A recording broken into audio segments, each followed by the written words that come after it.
Welcome to BizTV's Beyond the Brand. I'm Kelli Phillips. My guest today is Stephen Morris, the executive producer of Theatre Arlington, right here in the Dallas-Fort Worth area. A driving force in the local art scene, Stephen is passionate about the power of theater. Stay tuned. We'll be right back with more of BizTV's Beyond the Brand.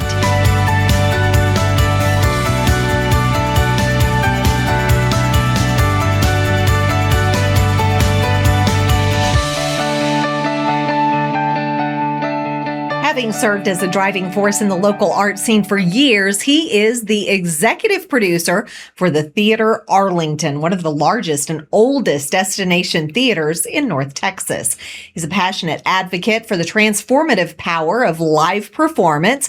He oversees everything from high-caliber main stage productions to vital youth education programs.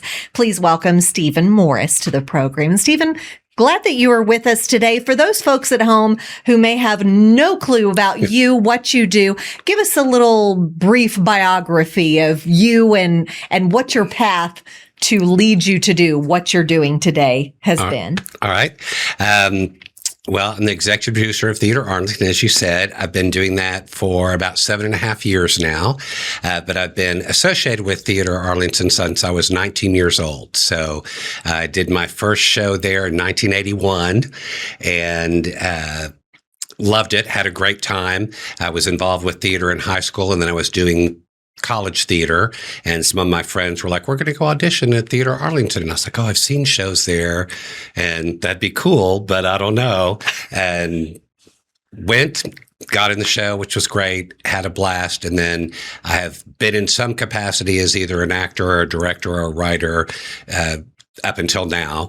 And when I taught high school for 27 years, theater, and loved that. But when that was done and I was looking for something new to do, and this opportunity came up, and I was like, great, I'm in. It's a fit. So, it's a fit. It's a fit. It's my home theater. I love it. And I think that it does such great things for the community that I was used to being a teacher and kind of serving the community. And I was like, this will just be the next step to do that. So. Yeah. So tell us a little bit about the theater itself, being the oldest in this area. It is. The only older one is Casa Manana, okay. But in Tarrant County. So then we're the oldest. We're 53 years old, which is quite a feat, especially after getting through the pandemic. I was about to say COVID had to do a doozy. We were closed for 2 years and had a struggle the first part of that. While we were closed, I was like, we're closed anyway. We've been talking about doing a renovation. Perfect timing. Let's do it, right? This is the perfect time to do it, except that there's no money to be had because all the funding, everything was going towards COVID. But some gracious folks, along with the city of Arlington, provided the funds that we needed. And so we were able to do a $3.5 million renovation during COVID, which kept us closed a little bit longer. But then when we reopened, it gave folks really a great reason to come back. And so that really helped us. Now, I know that you've been in this business for basically your entire adult life, yes. But why are the arts so important in a community? That's a great question. I have been saying lately, and it always sounds like an exaggeration or something ridiculous, right? But I really feel like theater, the arts change people's lives. They make them better. So they do that in a lot of ways. Theater, for one thing, if you're actually involved in it, it gives you empathy like you wouldn't believe. Because in order to portray another character or tell someone else's story, you have to put yourself in their shoes. And so it helps you understand people maybe who are very different from you. And, I think that's a great trait that a lot of us could use right now to understand the other side, right? To understand how other people feel. It also gives you self-confidence. A lot of people are very shy that are performers, but you learn to train that side of yourself to perform, to do that. And so I think that helps you in whatever career you're going into. If like our education classes, if you can teach someone to stand up in front of people and speak, they can do anything just about. And then I really think that the theater side of it, if you're not involved, but you're just in the audience, when you go sit in an audience with a lot of strangers and people you don't know, and you kind of look around and you think, these people are not like me. It's all varied that are all crammed in there together. But then the show happens and you watch it and you laugh at the same things, you get emotional at the same things, and you kind of realize, hey, maybe we're all more alike than we think. And I think that's really powerful. Yeah. What's your favorite part? All of it is great. I mean, it really is. Being on the producing side of it, the directing side of it is really fun to get to work with the performers. But I think the reward, the best part is sitting in the audience and, I always sit in the very back and watching the audience watch the play is such a great experience to see. Oh, they got the laugh. They get the things that we think are funny. Oh, that part was really emotional. And I can see people reacting to it or tearing up or having a response.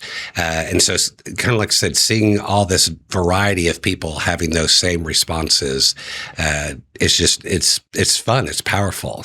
You were a teacher. Yes. Teacher of theater. Yes. But just being a teacher, what did that teach you about your role that you're in today? Really a lot of great things. I would say first, when I first started this producer thing, there's been still a lot of talk. Most of the theaters in the Dallas-Fort Worth area have been pretty narrow focused in terms of storytelling, right? And so we were telling a lot of stories that were not very diverse. They were all from the same point of view, and a lot of casting was fairly traditional. So it was primarily, primarily white characters and white plays, right? And everyone in the show looked the same. In high school, when I was teaching, I had a diverse group of folks that were in my classes. And so we would cast very diversely, just whoever was the most talented was that part. And just like real families are all different shades and colors, that's how our shows looked. And theaters were not doing that as much as educational theater was. And so that was one of the great things that when I started doing this, I was like, I did it all the time in school. Why can't I do it now? And Is it a matter of those folks not trying out to be a part of this? I think it was a little bit of both. So the audition turnouts were low, but it was because a lot of times people of color didn't see themselves on stage. And so there wasn't representation. And so they were like, why do I go audition if I'm not going to get in or if I don't see myself? So they didn't think it was possible. And so that's changed quite a bit over the past several years, and that's been really exciting to see. How have you been able to do that? Just getting the word out? Part of it was just making really strong choices and making sure that, and purposeful choices of making sure that people of color were in all different types of roles. And then we purposely did several shows that were from a point of view. So we started off with the classic Raisin in the Sun, which is an all black play. And so it was trying to be inviting to people of color to come to our theater and do shows. And I think once they saw that we were serious, that it wasn't just talk, that we weren't just saying, we want diverse casting, which a lot of places say. I think when they saw that we were serious about that, people started auditioning more. We just had auditions for The Wiz, which is going to be a summer show. One of my favorites. It's such a fantastic musical. And we had over 120 people auditioning for the roles. So, wow. So we're excited about the progress and the future of the theater. What do you think the key is to your particular theater lasting so long and now getting the response to have that many people try out? That's huge. We're doing good quality shows. And then I think trying to change constantly. One thing, my staff hates it because I tell them all the time, it's like, you guys are doing a great job. It's so good. What's next? How do we improve? And they're like, can't we just rest for a little bit? No. Can't we just be good for a little bit? And I'm like, no, I mean, yes, we're going to. But no. But now we got to go to the next level. We have to keep improving. That's what keeps us relevant. That's what keeps people coming in. And to me, that's what makes it fun. It's like, I don't want to just stay stagnant. I want to keep getting better and better so that each show, is stronger. And I think that has helped bring audiences in because we keep improving. They keep seeing new things. right before COVID. So after I'd been there about 2.5 years, we decided we had been a community theater for many, many years, and we decided to go professional. So we're a small professional theater now, an equity theater. And I think that was a huge and big and important change for us that has really helped drive these last 5 years. So. We want to talk all about the shows you've got coming up and more things that are going on, but we have to take a quick break, so stick around. We'll be back to talk more with Stephen Morris, the executive producer of Theatre Arlington. Be sure to scan the QR code on your screen to sign up for BizTV's monthly newsletter, The Biz Beat, where you'll get articles, business news, and columns by BizTV's personalities, all sent directly to your inbox. And we're back with Stephen Morris, the executive producer of Theatre Arlington. And you've got a big lineup coming up this year. Why don't you tell us about it? We do. We're starting with Damn Yankees to open the season. But the shows, one of the shows that I'm really super excited about is we're doing Murderer on the Orient Express. It's a new adaptation by Ken Ludwig, who is a comic writer most of the time. And so I love a good murder mystery. I love a good comedy. And so I think this one will be really fun. I've been talking with our technical director, Brian Stevenson, who does a lot of our sets as well, about how are we going to have trains on the stage and train cars and all. I was like, I don't want just a crummy little set. I was like, I want something really amazing that people are going to come in and be like, they got a whole train on the set, right? And in the renovation that we did, we put a revolving stage in, and so it turns. And so I have crazy ideas of having these train cars that'll be actually turning. So we'll see. I hope he that's want to kill you yet?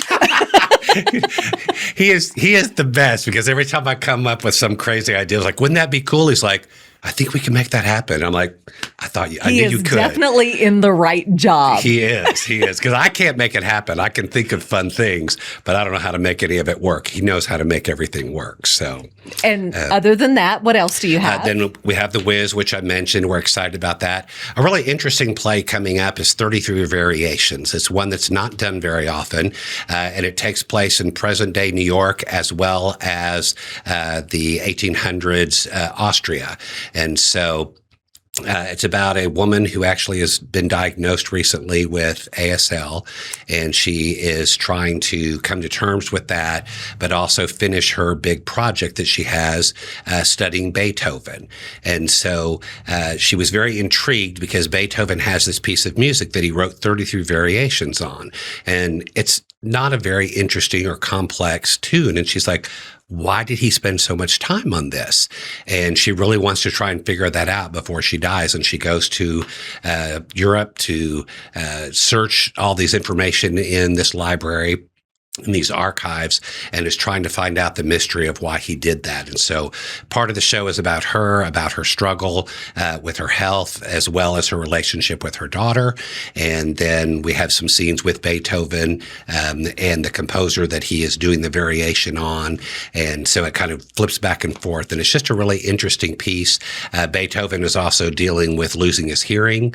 And so we go back and forth trying to see how these people are dealing with these huge life complications, and yet still trying to have hope and still trying to create and have some sort of life force. And so I'm really looking forward to that one. Yeah, that sounds fascinating. Now, you mentioned going from a community theater to more professional. The response thus far has been overwhelming. It has been overwhelming. It's been great.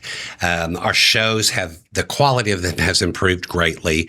And one of the reasons is that now that we have professional actors in the show, the other folks who have maybe not yet turned professional, but that are really strong, they really want to work with those professional people. We have college kids from TCU and UTA that are really focused on making this a career. And now they're like, oh, I can get my foot in the door early and start trying to do this and get some credit and work at a professional theater before I go to New York or wherever I'm going. And so, a lot of young talent is coming in as well. So it's been really great. And then our audiences just love it. We have the best performers in Dallas-Fort Worth at our theater. And so it's been a real treat. How important is it for you to have donors, generous donors, to stay open and even fill the seats in the auditorium? It's crucial. Ticket sales right now, because we still try to make our tickets affordable. So our pricing is $45 for a musical and $40 for plays. If we really wanted to cover the cost of the shows, those prices would have to be $100 plus. More like what you're going to pay in New York. In New York, for a exactly, show. because those are professional theaters that are for profit, and we are a nonprofit business, so we can take donations, and our ticket sales cover 30%. 40 if we're lucky of what it costs to put on a show, not to mention all the administrative costs and having the building upkeep, everything else. So having donors that will keep us alive and make sure that there's live theater in Arlington is super important. It's very vital. Now, I know you've been on the end of casting people in different roles. Yes. How do you know if somebody has it? It's funny because I'm trained to do that now at this point, and I can tell who does, but most people can. I think when you watch, you don't know why there is something better or more interesting or watchable about people. Some of it is training, and some of it is just natural ability that they have. And so when you're watching, trying to cast, you're trying to decide are they a right fit? Are they going to fit in there?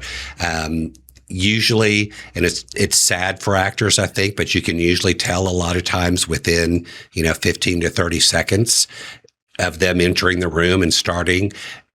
Are they going to be in the show or not in the show? Now, sometimes they will surprise you and they'll change their mind as they start going, but there is an it quality that does matter. How do people get that if they want to get into the business? I know there are very few of those positions versus behind the scenes. There are a lot more. Right. Is that something that you recommend, that they do the behind the scenes and eventually go to stage, or? It kind of depends on the person. I just say training for whichever one you're going to do and just continue doing it. So when I was teaching, I told all of my high school kids all the time, learn every aspect of the theater that you possibly can. Mm-hmm. So learn about props, learn about set painting, learn about costumes, learn about lighting and sound, because those jobs are not as glamorous. And so there's not always as many people vying for those jobs, and you have to have them. There's always a ton of people that want to perform. And so I'm like, learn both. And then, as you say, if you get in with a theater company by working backstage or doing something, it may be that then they know you, they trust you, they feel more comfortable to give you an opportunity to perform. Although I would say probably for us, most of our people that are backstage because they love that and they have years of training doing that as well, right? So it's a little harder to move from one to another. However, audition for everything. Take every role that's offered to you when you are starting out, because every theater company and everyone that you work with is going to teach you something. My mother used to tell me, I'd got in a couple shows when I was young and was like, I don't think this director knows anything. I know more than them. And, this is just a frustrating experience. And she was like, you can learn from everyone, even if it's what not to do. And I was like, oh, okay. And so I took that to heart in terms of, when I was doing a show somewhere that didn't do it like I did in college or at Theater Arlington when I was performing, I would go to another theater and I was like, oh, this is different. It doesn't necessarily mean it's wrong. And picked up tips from everybody. And so I really tell folks, go do that. And when you're working with someone and you see someone's performance and you think they have it or they're doing something really great, watch them, study them, figure out what it is that they're doing, and then try and be like that. So at the end of a show, you're going out the theater, you've watched everybody, you've watched their reaction, you turn off the lights. What does it do for you after you've had a very successful show? There are some shows that are just really about entertainment, right? And so it's just fun. And I leave the theater, I think I'm glad I gave those people an opportunity to have something fun, right? And there's some that have a really important message. And I hear people in the lobby talking about it. And I think, oh, we've started a conversation. they're going to go and talk about this. This could help change their point of view maybe, or at least broaden it. And I think that's a gift that theater gives to people. And so I feel really proud to be a part of that. If there's one piece of advice you could give to somebody who's never been to a theater, what would you tell them? They got to go, right? You should give yourself the opportunity to go and see it one time. If you enjoy movies, if you enjoy TV, if you enjoy a YouTube video, if you enjoy a good story in a book, seeing something live happening in front of you, there's just nothing like it. Watching it unfold in front of you, watching those characters tell that amazing story, make you laugh, make you cry. I think most people get hooked if they go try it, right? And so I say, just try it. Just go to one. Go to a title of something that sounds fun to you. Try a comedy first, I would say, is probably a little a gateway that's easier. But just go to one, experience it. If you hate it, great, never go back. It was 2 hours of your life, right? But maybe you learned something. Or maybe you love it and you realize this is such an interesting and fascinating art form. I'm going to go.